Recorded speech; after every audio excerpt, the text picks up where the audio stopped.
कि अरविंद केजरीवाल तिहाड़ तो पहुंच गए, अब वहीं से सरकार चलाने की योजना है, वहीं पर सुविधा मांग रहे हैं। तो इसी पर आज हम खास चर्चा करने वाले हैं। लेकिन जरा देख लीजिए कि अभी तक हुआ क्या कुछ है। दिल्ली शराब घोटाले में ईडी की रिमांड आज खत्म हो गई, तो कोर्ट ने अरविंद केजरीवाल को 15 दिनों के लिए जेल भेज दिया, तिहाड़ जेल। न्यायिक हिरासत में अरविंद केजरीवाल को 15 अप्रैल तक के लिए भेज दिया गया है राउज एवेन्यू कोर्ट के द्वारा। लेकिन अब बड़ा सवाल कि क्या जेल से ही केजरीवाल चलाएंगे सरकार, क्योंकि केजरीवाल ने कुर्सी और तमाम सुविधाओं की मांग की है कि हमें ये सुविधाएं दीजिए, हम यहीं से सरकार चलाएंगे। जेल में हालांकि सभी कैदियों के लिए एक समान दिनचर्या होती है, ये भी याद रखने की जरूरत है। मुलाकाती के लिए भी एक समय निर्धारित होता है, बस उतनी ही देर में मिलकर आना पड़ता है। लेकिन आम आदमी पार्टी का दावा कि अरविंद केजरीवाल ही बने रहेंगे दिल्ली के मुख्यमंत्री। इस बीच ईडी ने केजरीवाल पर लगाया बड़ा आरोप, कहा पूछताछ में कोई सहयोग नहीं किया अरविंद केजरीवाल ने।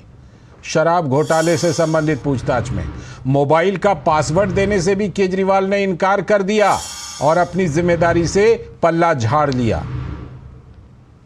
अच्छा, इतना ही नहीं, पहली बार निचली अदालत में मंत्री सौरभ भारद्वाज और आतिशी का भी नाम सामने आ गया, और ये नाम अरविंद केजरीवाल ने ही लिए हैं।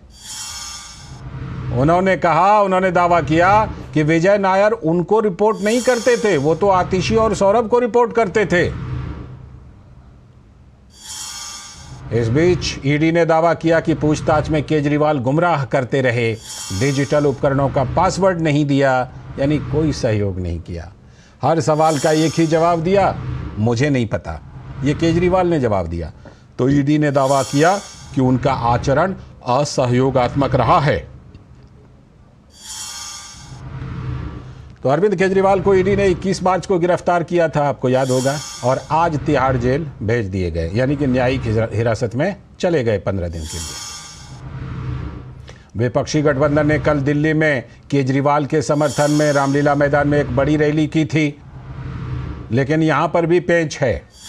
आम आदमी पार्टी ने इसे केजरीवाल के समर्थन में विपक्षी एकता कहा, लेकिन कांग्रेस ने तो इसे कहा कि नहीं, ये लोकतंत्र बचाओ रैली थी, केजरीवाल के समर्थन में नहीं थी ये रैली।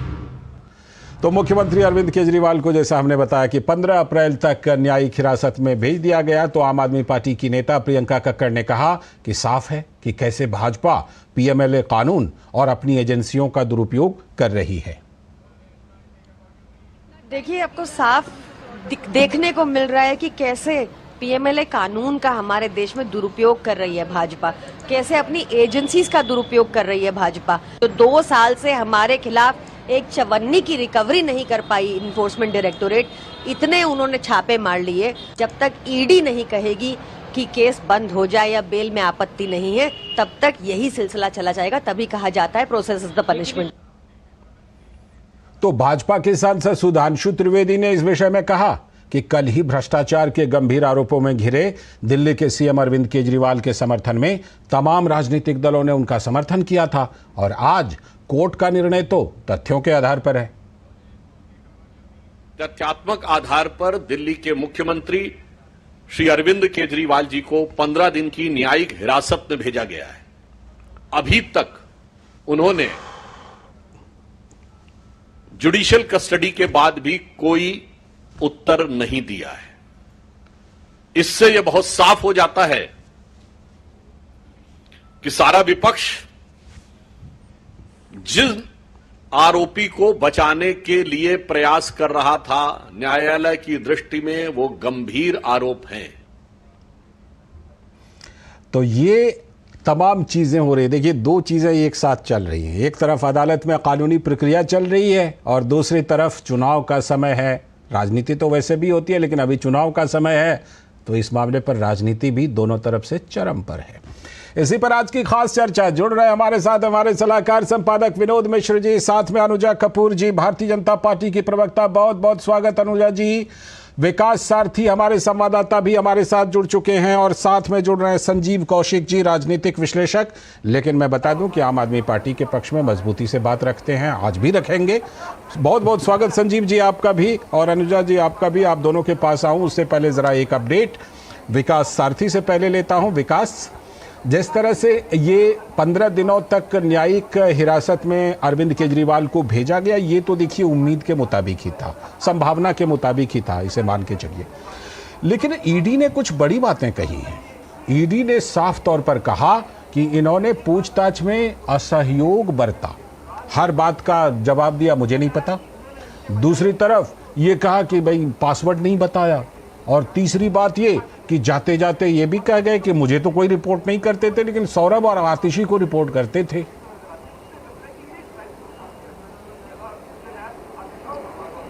जी लालचंद, यहाँ पर ईडी ने जो बात कोर्ट को बताई है उसमें प्रमुख बात तो यही जो आपने अभी जैसा कहा कि केजरीवाल ने सीधे सीधे विजय नायर से कोई भी संबंध होने से पल्ला झाड़ लिया। उन्होंने कहा कि ये विजय नायर आतिशी को और सौरभ भारद्वाज को रिपोर्ट करते थे और उनसे सीधे कोई संपर्क नहीं था। हालांकि ईडी ने ये कहा कि अगर ऐसा था तो वो सीएम के कैंप ऑफिस से कैसे अपनी गतिविधियां चला रहे थे, उनको कैसे अनुमति दी गई, जबकि जो सीएम का कैंप ऑफिस है वो पार्टी के लोगों को नहीं मिलना चाहिए, लेकिन फिर भी विजय नायर वहां से अपना कामकाज कर रहे थे, किस हैसियत से कर रहे थे। दूसरा, उन्होंने एक मीटिंग की शराब व्यवसायियों के साथ और दूसरे स्टेक होल्डर्स के साथ, उनको किसने ऑथराइज किया इस मीटिंग के लिए। और इसके अलावा ये भी कहा गया लालचंद कि कुछ व्हाट्सएप चैट हैं जो सीधे सीधे विजय नायर और अरविंद केजरीवाल के बीच बातचीत से जुड़े हैं। ये ईडी का दावा है कि ऐसे व्हाट्सएप चैट्स हैं, क्योंकि खुद अरविंद केजरीवाल का फोन आप जान रहे हैं कि उन्होंने अब तक पासवर्ड्स नहीं दिए हैं, अनलॉक नहीं हुआ है, लेकिन जाहिर है विजय नायर के फोन से ईडी ने ये हासिल किए हैं। वो भी उनको काउंटर कराए गए, उस पर भी उन्होंने कोई जवाब नहीं दिया। उनका स्टैंड ये है कि विजय नायर से उनका सीधा कोई संबंध नहीं है। इसके अलावा यहाँ पर ईडी ने एक आरोप ये भी लगाया कि गोवा में जो राज्य प्रभारी है उसकी नियुक्ति को लेकर के जब ईडी ने पार्टी के जो एक वरिष्ठ सदस्य हैं एनडी गुप्ता, उनसे पूछा तो उन्होंने कहा कि इनकी नियुक्ति जो गोवा के राज्य प्रभारी थे उनकी नियुक्ति दुर्गेश पाठक की अरविंद केजरीवाल ने की। हालांकि अरविंद केजरीवाल ने ईडी को अपने बयान में कहा कि शायद एनडी गुप्ता भ्रमित हैं, उन्हें पता नहीं है कि ये समिति का फैसला था, किसी व्यक्ति का नहीं था। तो कोर्ट ने ये कहा कि जब इतने सीनियर सदस्य जो बात कह रहे हैं, और खुद केजरीवाल ने भी माना कि वो एक वरिष्ठ सदस्य हैं, पार्टी के चार्टर्ड अकाउंटेंट हैं, उनसे ऐसी गलती कैसे है कि एक नियुक्ति को वो बता रहे हैं कि व्यक्तिगत तौर पर केजरीवाल ने नियुक्ति की, जबकि वो एक सामूहिक जिम्मेदारी बता रहे हैं। तो बड़े एवेजिव टाइप के उनके जवाब रहे हैं, या तो वो नहीं जवाब दे रहे हैं या उनके जवाब ऐसे हैं जो भ्रम की स्थिति पैदा बिल्कुल भ्रम की स्थिति पैदा कर रहे हैं। यही ईडी भी कह रही है। और मामला विजय नायर के से हाथ झाड़ने से होगा नहीं, क्योंकि कैलाश गहलोत के सरकारी आवास में बिल्कुल बगल में विजय नायर रहते थे। मैं विस्तार देता हूं चर्चा को विनोद जी के जरिए। विनोद जी, जाते जाते नाम ले गए सौरभ जी का और आतिशी जी का, तो ये अरविंद केजरीवाल ने एक तरह से कहीं ना कहीं अपने आप को बचाने के लिए क्या वो और भी कुछ नाम ले सकते हैं, और पार्टी के लिए बड़ी मुश्किलें खड़ी करते हुए दिख रहे हैं अरविंद केजरीवाल। विनोद जी, लाल जी, जैसा कि अब यह विकास जी बता रहे थे, जो कोर्ट की प्रोसीडिंग्स बता रहे थे आपके सामने में, तो एक बात तो समझ में आई ही बातों से कि सबसे बड़ा ये अब देखिए कि भारतीय राजनीति में ये एक इस तरह का एक पहला एक इंस्टेंस बनने जा रहा है। पिछले 6 महीने से केजरीवाल हर सम्मन को, ईडी के सम्मन को बोगस बताते हुए खारिज कर रहे थे और कह रहे थे, अपने आपको पाक साफ बता रहे थे कि उनके खिलाफ में ऐसा कोई सबूत ईडी के पास में नहीं है। लेकिन जब ये सबूत देने की बारी आई थी उनको कोर्ट की प्रोसीडिंग्स में, कोर्ट की कार्रवाई में, तो शायद उस समय में वो चुप रहे और वो हर बात पे यही कहते रहे कि हमें नहीं पता। तो ये एक तरह का आप ये देखें कि ये सब एक इतिहास बनते जा रहा है जी। सबसे बड़ा इतिहास तो ये बन रहा है इसमें लाल जी जो अभी ये बता रहे थे विकास सारथी, कि आज जो कोर्ट में जिस तरह से उस सुनवाई के दौरान में जब आतिशी का और जो सबसे बड़े मंत्री हैं उनके और सबसे विश्वस्त मंत्री हैं सौरभ भारद्वाज, जो अभी तक उनकी लड़ाई लड़ रहे हैं मजबूती से। कल आपने देखा कि रामलीला में जो उस मैदान में जिस तरह की बड़ी रैली थी, उसके भी ऑर्गेनाइज कम से कम सौरभ भारद्वाज और आतिशी ही करती हुई दिख रही थी सामने में। लेकिन उनका नाम आने से, कि जबकि केजरीवाल ने विजय नायर के साथ बात करते हुए उन्होंने बताया कि हमें विजय नायर कोई रिपोर्ट नहीं करता था, आतिशी और सौरभ भारद्वाज की रिपोर्टिंग थी उनकी, तो जाहिर सी बात है कि उन्होंने अगला कदम एक पासा फेंक दिया है इन दोनों पर में। बिल्कुल। तो ये सबसे इम्पोर्टेंट इंपॉर्टेंट चीज है कि राजनीति में किस पे कौन विश्वास करे।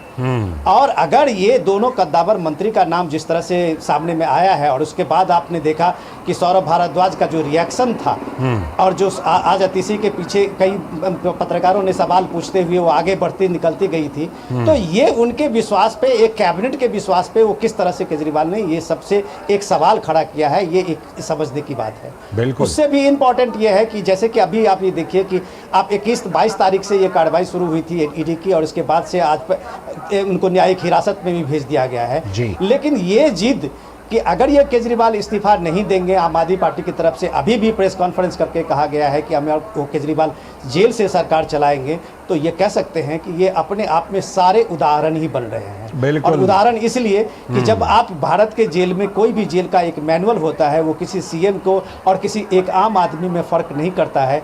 इस हालत में दिल्ली की सरकार कौन चलाएगा, ये भी एक बड़ा सवाल केजरीवाल ने अपने पीछे छोड़ दिया है। बिल्कुल, कई सारे ऐसे सवाल, नए सवाल निकल करके आए हैं। अरविंद केजरीवाल ने निश्चित रूप से ऐसे नए सवाल पैदा किए हैं। संजीव कौशिक जी, मैं सोशल मीडिया पर जब कुछ देख रहा था तो बहुत सारे वीडियो मिले जिसमें अरविंद केजरीवाल कहीं कह रहे थे कि मैं तो इस्तीफे को जूते की नोक पर रख करके चलता हूं, और भी ऐसे बहुत सारे थे।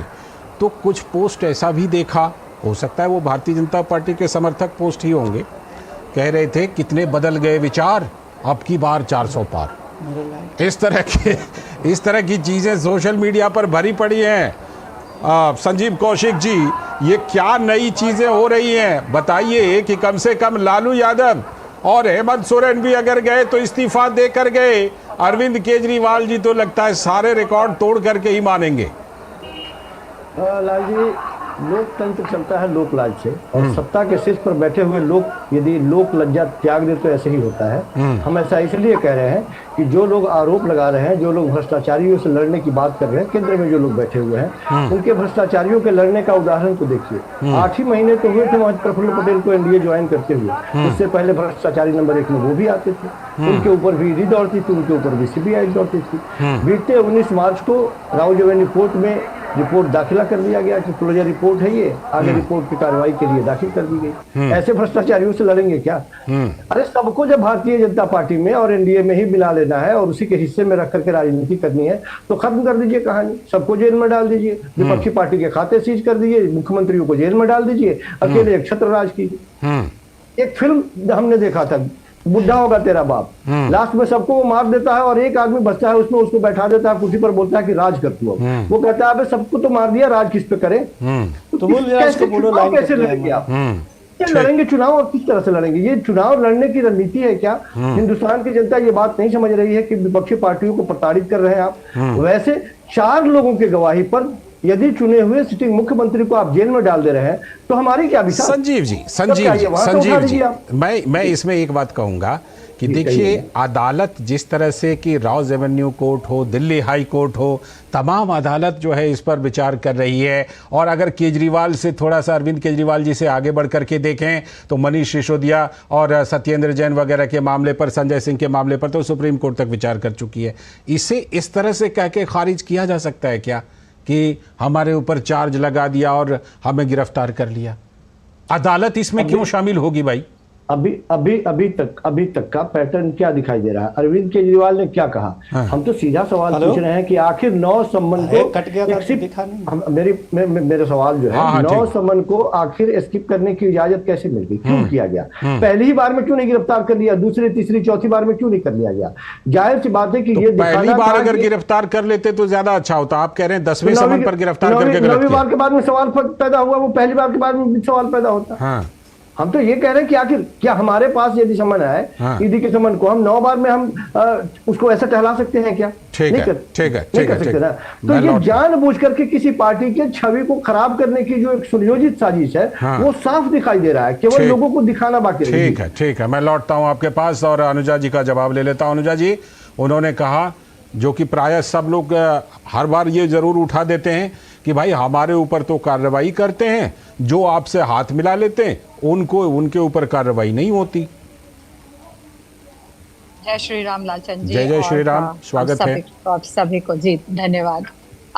मुझे जहां तक लगता है कि ये जो डिबेट हो रही है इसके अंदर भी अरविंद केजरीवाल जी इन्हीं के जो उनके पैनलिस्ट में जो बैठे हैं वो बात कर रहे हैं, तो वो उनको खुद को ही कटघरे में खड़ा कर रहे हैं।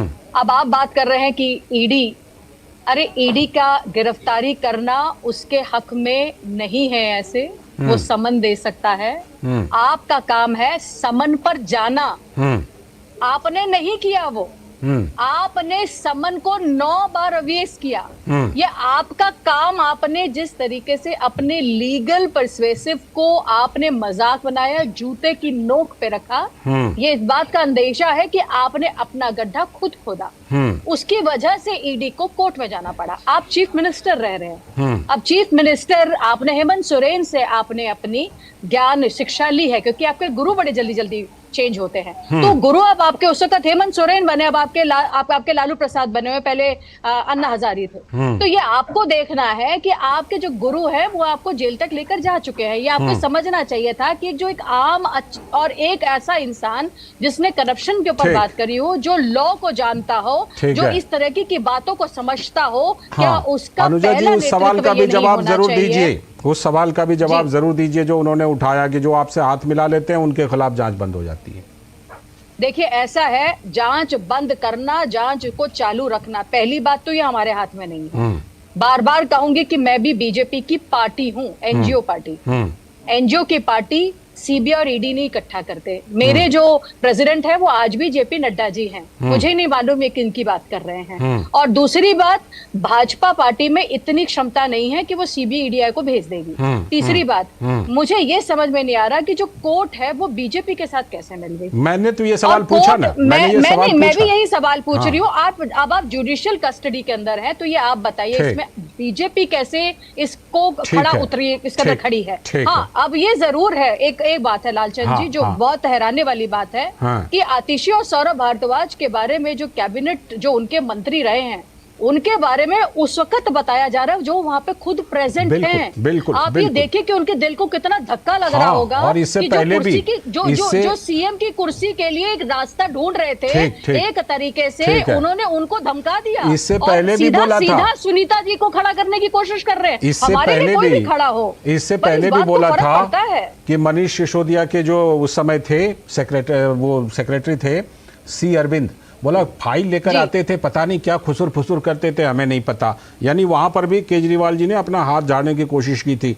मैं लौटता हूं आपके पास, विकास सारथी, राजनीति अपनी जगह, लेकिन क्योंकि आप कानूनी मुद्दों को और उसके मेरिट को बहुत अच्छी तरह से समझते हैं, समझाते हैं, तो आपके जरिए हम ये समझना चाह रहे हैं विकास कि शुरू से आम आदमी पार्टी ने, अरविंद केजरीवाल ने एक ही बात कही, ईडी की नोटिस जो है वो गैर कानूनी है, इल्लीगल है जी, ये नोटिस इल्लीगल है। लेकिन अभी तक की जो अदालती कार्रवाई हुई विकास सारथी, उसमें कहीं ना कहीं आम आदमी पार्टी का ये नैरेटिव तो पूरी तरह से अदालत में पिछड़ता हुआ नजर आ रहा है। देखिए, जब सबसे पहले वो समन को चैलेंज करने इसी राउज एवेन्यू कोर्ट में आए थे, उस वक्त का उनका जो मामला है, हालांकि वो अभी सब जुडिस है, वो अभी पेंडिंग है, उस पर सुनवाई होनी है। आज भी उसकी सुनवाई होनी थी, लेकिन फिलहाल टल गई है सुनवाई, अप्रैल में आगे होगी। तो वो जो वैधानिकता को चुनौती दे रहे हैं, वो यहाँ पर अभी उस पर निर्णय होना बाकी है। लेकिन उसमें क्या उनको हासिल होगा जब पूरी प्रक्रिया ही समाप्त होती हुई नजर आ रही है आपको, कि जब उनकी कस्टडी पूरी हो चुकी है, ईडी की रिमांड अब वो जेसी में है, तो अब उसका बहुत कुछ मतलब नहीं रह जाता है। हालांकि उसी की वैधानिकता को उन्होंने हाईकोर्ट और सुप्रीम कोर्ट में भी चुनौती दी थी, वहां पर उनको बहुत राहत नहीं मिली। आर्गुमेंट किया गया, लंबे चौड़े आर्गुमेंट हुए, लेकिन वहां पर उन्हें कोई राहत नहीं मिली है। तो वो जो उनका लीगैलिटी का जो मसला है वो भी पेंडिंग है, उस पर कुछ कहना ठीक नहीं होगा। जहां तक प्रक्रिया की बात है, तो अब क्योंकि ईडी ने ये कहा कि आगे आने वाले दिनों में हम हो सकता है और इनको कन्फ्रंट कराएं लोगों से, एविडेंस से, बयानों से, इसीलिए बेहतर ये होगा कि जांच कोई प्रभावित ना करें, इसलिए इनको हम स्वतंत्र न छोड़ें। यानी आप इनको न्यायिक हिरासत में रखिए, इस बीच में जरूरत होगी तो ईडी दोबारा रिमांड एप्लीकेशन मूव करेगी। यानी कि आप बिल्कुल साफ कह रहे हैं अभी तक कि बहुत कई जानकारी जगह हासिल नहीं हुई है। सामने बिठा करके क्रॉस क्वेश्चनिंग अभी हो सकती है इस मामले में, है ना। लौटता हूं आपके पास, विनोद जी, इस मामले की अगर राजनीति की बात करें, हमने ये देखा कि सुनीता केजरीवाल को तो एक तरह से लॉन्च कर दिया आम आदमी पार्टी ने। विनोद जी, आपने अपनी रिपोर्ट में हमने ये भी बताई है कि किस तरह से आम आदमी पार्टी कहती है कि ये केजरीवाल के समर्थन में थी रामलीला मैदान वाली रैली। उधर कांग्रेस कहती है नहीं नहीं, इसका प्लान तो 6 महीने पहले मुंबई वाले उसमें बैठक में बन चुका था, ये वो वाली रैली थी। और सूत्र तो ये भी बताते हैं कि कल सुबह सुबह जहां पर वक्ता बोलने वाले थे ना, उनके पीछे में अरविंद केजरीवाल का बड़ा सा फोटो लगा हुआ था, जिसको कांग्रेस के नेताओं ने आके हटवाया, कहा इसे हटाओ, ये इस जगह पर नहीं रहना चाहिए। तो ये मतलब कहीं ना कहीं आपस में जो ये सहयोग एक दूसरे को दे रहे हैं, इसमें भी बहुत बड़ी बड़ी दुविधाएं हैं। लाल जी, जो अभी विकास जी बता रहे थे, मैं थोड़ा सा उस लीगल पॉइंट को जो चर्चा कर लूं कि आपने देखा कि पिछले दिनों में जब हाईकोर्ट में ये मामला आया था और अभिषेक मनु सिंह भी इसकी जबरदस्त पैरवी कर रहे थे, तो हाईकोर्ट ने ईडी से पूछा था कि आप इनकी गिरफ्तारी क्यों चाहते हैं। ठीक, तो ईडी को एक तरह से आप समझिए कि हाईकोर्ट में जजेस के चैम्बर में जाके वो सारे फाइल दिखानी पड़ी, 2 जजों को सबूत दिखाए थे। बिल्कुल आप सही कह रहे हैं। और उसके बाद जो है वो किसी तरह से राहत देने से मना कर दिया जी। तो ये बात तो कम से कम इस तर्क में कोई दम नहीं होगा कि केजरीवाल को एक तरह से जो समन किया गया था, उस समन में कोई आधार नहीं था, उनका कोई पॉलिटिकल पॉइंट जो बात बना रहे हैं आम आदमी पार्टी। लेकिन उससे इंपॉर्टेंट चीज जब आप डिस्कस कर रहे थे जी, कि आप सिर्फ एक परसेप्शन बना रहे हैं डे फर्स्ट से। आप ये बता रहे हैं, आपका दिल्ली में जितने भी पोस्टर छपे हैं, तो आप उस पोस्टर के जरिए ये बता रहे हैं कि मोदी से, केजरीवाल से क्यों मोदी डरता है। और आप अपने को, केजरीवाल को एक नेशनल स्टेचर के उससे बड़ा लीडर बता रहे थे, जो किसी भी कांग्रेस पार्टी के और दूसरे पार्टी के जो नेता हैं उससे ऊपर आप हमेशा केजरीवाल को रख रहे थे कि नेशन में, अगर पूरे राष्ट्र में इस इलेक्शन के अगर कोई एक मजबूती से लड़ाई लड़ रहा है तो अरविंद केजरीवाल लड़ रहा है। तो आप इन तमाम जो घोटाले की और तमाम ये सारी बातें थी, उस कार्रवाई को आप पीछे धकेलने की कोशिश कर रहे थे। आज ही जब आप देखिए केरल के चीफ मिनिस्टर विजयन ने क्या कहा है, उसने सीधे सीधे कांग्रेस पे आरोप लगाया है कि ये जो भी केजरीवाल जेल गए हैं उसके पीछे कांग्रेस ही है। भाई केस तो कांग्रेस नहीं शुरू किया किया था। गठबंधन के नेता हैं विजयन, और वो कह रहे हैं, इसलिए वो उनके बात में दम है कि वो कह रहे हैं कि ये शराब घोटाले की जांच की मांग सबसे पहले किसने की थी? तो कांग्रेस पार्टी ने की थी। हाँ हाँ बिल्कुल। आज भले ही रामलीला मैदान में सोनिया गांधी के साथ में सारे टॉप लीडर कांग्रेस को मंच पे एक साथ दिखे, लेकिन यह बात तो उनसे पूछा जाएगा कि अजय माकन पहले दिन प्रेस कॉन्फ्रेंस करके जब वो एफआईआर दिखाए थे और ये क्रेडिट ले रहे थे कि इस आबकारी घोटाले में जो सबसे बड़ा दाव है वो किंग पिन अरविंद केजरीवाल है और उनके इस्तीफे की मांग कर रहे थे, तो वो भी तो रिकॉर्ड में है। बिल्कुल, सब कुछ रिकॉर्ड। सबसे इंपॉर्टेंट चीज बात देखिए, जब आप कह रहे थे इंडिया गठबंधन में यही दिक्कत है। वो सिर्फ परसेप्शन बना के इस बात की राजनीति में मुद्दे लाने के बजाय सिर्फ परसेप्शन को मुद्दे बना रहे हैं। तो कल ही आपने पीएम का सुना होगा कि पीएम ने कहा था कि भाई ये ईडी क्या बीजेपी के शासन में इस 10 साल में आई है, इससे पहले ईडी थी। बिल्कुल। या पीएमएलए कानून, जिस कानून के खिलाफ तरह कार्रवाई हो रही है, ये कानून क्या इस दौर का है? सही बात तो है। जब ये सारी चीजें आप देख रहे हैं कि ये संवैधानिक संस्थाएं कांग्रेस के दौर की है, जिसको एक पावर देके एक करप्शन के खिलाफ में कार्रवाई करने के लिए उसको एक मजबूत कानूनी प्रोटेक्शन भी दिया गया था। ठीक है। और उस पीएमएलए के तरह उनकी पूछताछ की बात थी। ठीक है। तो आप उसको आज झुठला रहे हैं, आप कोर्ट जा रहे हैं, तो ये सारे आप अपने लिए एक नैरेटिव बना रहे हैं, जो शायद नैरेटिव इस दौर में, कम से कम इलेक्शन के दौर में नहीं चलेगा, क्योंकि आप कोर्ट में इसके खिलाफ में कोई सबूत नहीं रख पाए। संजीव कौशिक जी, कैसे चलेगा नैरेटिव जब कांग्रेस के नेता ने ही इसको लेकर के एफआईआर दर्ज कराई थी? अदालत जो है वो इसमें मेरिट देख रही है इस केस में, इसीलिए जमानत तक नहीं मिल पा रहे हैं। साल भर से मनीष सिसोदिया 1.25 साल से पड़े हैं, लेकिन जमानत तक नहीं मिल रहे। तो ऐसे में ये नैरेटिव कैसे चलेगा? और उसमें भी कहते हैं ना कि राजनीति में कई बार एक चल जाती है, लेकिन सवाल है कि वहां तो कांग्रेस कह रही है कि पीछे से तस्वीर हटाओ इनकी।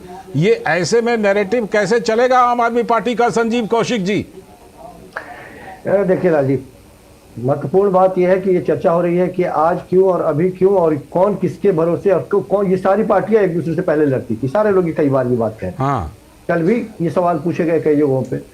सवाल यह है कि जब बड़े लार्ज पर्सपेक्टिव में जब आप देखते हैं तो पहले लोकतंत्र को जब बचाने की बात होगी, लोकतंत्र बचेगा तभी तो आपस में पार्टियां लड़ पाएगी। मैं सिर्फ ये कह रहा हूं कि क्या देश की जनता ये बात नहीं समझती है कि 93-94 का मसला लेकर के अभी आप कांग्रेस पार्टी के खाते को सीज कर देते हैं। कहाँ थे 10 सालों तक? कहाँ थे? नहीं, ये किसी ने फैक्चुअल बात नहीं है, फैक्चुअल बात नहीं है। इसमें ऐसा है कि कांग्रेस पार्टी के सारे खाते सीज नहीं हुए हैं। जितनी देनदारी बनती है आयकर विभाग ने सिर्फ उतने अमाउंट को सीज किया है, बाकी अमाउंट का पूरा इस्तेमाल कांग्रेस पार्टी कर सकती है। आज रिलीफ मिली है, आज रिलीफ मिली है। मैं दूसरी बात कह रहा हूँ कि क्या यह बात सही नहीं है? पहले से भी रिलीफ, ये इस्तेमाल करने की रिलीफ पहले से भी है। अधिसूचना जारी करने के बाद में अरविंद केजरीवाल को, इलेक्शन की अधिसूचना जारी करने के बाद में अरविंद केजरीवाल को उठाया गया, ये सही नहीं है। समन तो पहला समन तो नवंबर से आ रहा था, कह रहे थे अभी मैं गोवा में प्रचार कर रहा हूं, यहां प्रचार कर रहा हूं।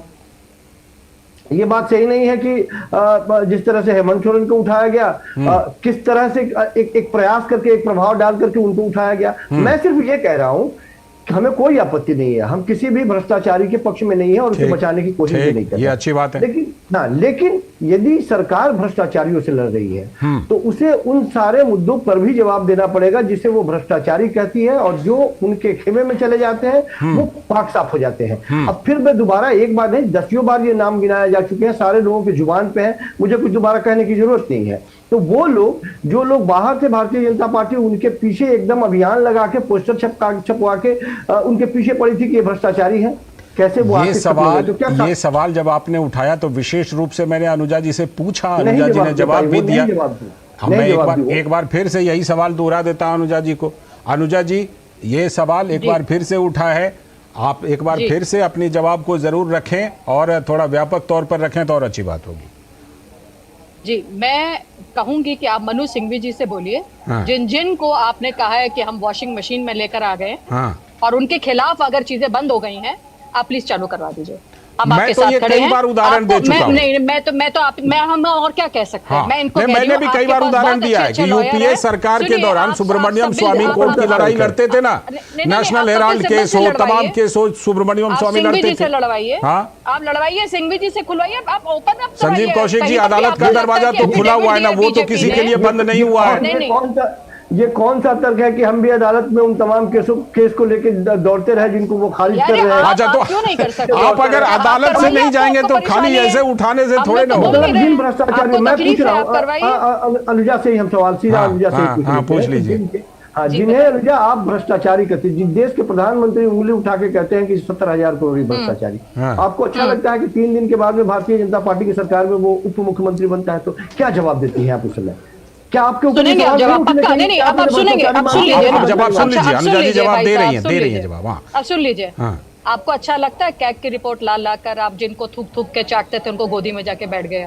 आपको अच्छा लग रहा है ना? और हमारे पास तो आप आइए, बोलिए मत। नहीं, आप हमारे को बोलिए मत। आपको हमारे से कोई भी तकलीफ है, गिला शिकवा है, लीगल अप्रोच है आपके पास, आप प्लीज गिला शिकवा अपना दूर कीजिए और हमें भी बताइए। मैं एक बात थोड़ी देर के लिए अगर ये मान भी ले, संजीव जी थोड़ी देर के लिए ये बात मान ली, समझ में नहीं आई ये बात, थोड़ी देर के लिए ये बात मान ली कि भाई कार्रवाई करने में एजेंसियां अगर मान लेते हैं, थोड़ी देर के लिए मान लेते हैं, पक्षपात करती हैं। मैं ये कह रहा हूं कि अदालत का दरवाजा तो हमेशा खुला हुआ है, जैसे यूपीए के टाइम में खुला हुआ था। उस समय नेशनल हेराल्ड के केस लड़े जा रहे थे, 2G के केस लड़े जा रहे थे। लालचंद जी, एक बात मैं और कहूंगी। हाँ, एक मिनट संजीव भाई एक मिनट। एक बात मैं और कहूंगी कि देखिए, मैंने फिर पहले भी कहा था, कांग्रेस का भी टाइम था जहां पर सीबीआई और ईडी को केज पैरेट की तरह काट दिया। उस वक्त भाजपा ऑपोजिशन में थी। आप मुझे बताइए कि कितने केसेस सीबीआई और ईडी ने भाजपा में निकाल कर उनको जेल तक पहुंचाए। तो मैं यही समझने की कोशिश करती हूँ कि आज आप ऑपोजिशन में तो आप हमारे को कुछ भी कहेंगे, तो ऐसी बात नहीं है। आपको ये देखना चाहिए कि अगर आपने कुछ गलत किया है जिसको कोर्ट आपको रिलीफ नहीं दे रहा है, तो ये आपको समझना होगा कि क्यों ऐसी बात है कि कोर्ट आपको रिलीफ नहीं दे रहा। देखिए, बार बार इस बात को अच्छा नहीं लगता। विनोद जी की एक छोटी सी टिप्पणी लेता हूं। कह देना और हल्के में कह देना। आपके एलओपी अगर आप अजीत पवार को बार बार कहेंगे, आप विनोद जी को कहेंगे, देखिए हम विनोद जी नैरेटिव चलेगा क्या? जो भी नैरेटिव चलाने की कोशिश हो रही है चलेगा। लेकिन ये सबसे लाल जी, हमने दोनों प्रवक्ताओं को सुना है, ये अपने तर्क में तो जरूर देंगे अपनी पार्टियों का। अनुजा जी अब सुन लीजिए, विनोद जी को सुन लीजिए। 10 हमने 10 लोगों को अरुणाचल प्रदेश में विदाउट एनी कंटेस्ट हम लोग आके खड़े हो गए। तो मुझे समझ में नहीं आ रहा सर, आपका नैरेटिव नहीं चल रहा है। आप विनोद जी आपको रेजिग्नेशन देना चाहिए अपनी अनुजा जी, आप उसको दिया। विनोद जी मैं दोनों प्रवक्ताओं को, सम्मानीय प्रवक्ता हैं, अपने अपने तर्क अपने पार्टियों के लिए बहुत मजबूती से रख रहे हैं, बिल्कुल मुझे उसमें रखना ही नहीं चाहिए। जाना है। हाँ। लेकिन ये जो वॉशिंग मशीन की बात कौशिक जी कह रहे थे, सबसे पहले इसी वॉशिंग मशीन को लेके ममता बनर्जी आई थी। हाँ। आपको याद होगा पिछले साल के पिछले वर्षों का जो असेंबली इलेक्शन था, ममता बनर्जी इसमें बाकायदा वॉशिंग मशीन लाके और वो बात बता रही थी कि ये बीजेपी की वॉशिंग मशीन है, जी। इसमें गंदे कपड़े डालोगे और अब ये साफ अब सफेद तो एकदम कांग्रेस भी निकलेगा। प्रेस कॉन्फ्रेंस में लेकर आती है। हाँ, लेकिन उसमें सवाल ये है कि उसी ममता बनर्जी के टीएमसी के 2 मंत्री जो भी जेल में हैं जी। और कई 2 साल से ज्यादा हो गए ठीक है। कि जेल में हैं, और लोगों ने देखा कि ठीक। जब वो गुलाबी नोटों के बंडल निकल रही थी और पहाड़ 200 निकला था, करोड़ सही के बात। मंत्रियों के घर से हाँ। और उनके ठिकानों से पैसे निकले, ठीक तो है। आप कैसे ईडी की इस कार्रवाई को झूठा चलिए, बता ठीक है, सकेंगे? देखते हैं वॉशिंग चुनाव- मशीन के परसेप्शन से उसको आप खारिज कर देंगे। चुनाव का तो समय है, पार्टियां आप कम तो- से कम इस बात को कौशिक जी एकदम खारिज करते हुए ये आप इस चीज को मानेंगे ठीक। कि अभी ईडी ने पिछले वर्षों की कार्रवाई में 3000 करोड़ से ज्यादा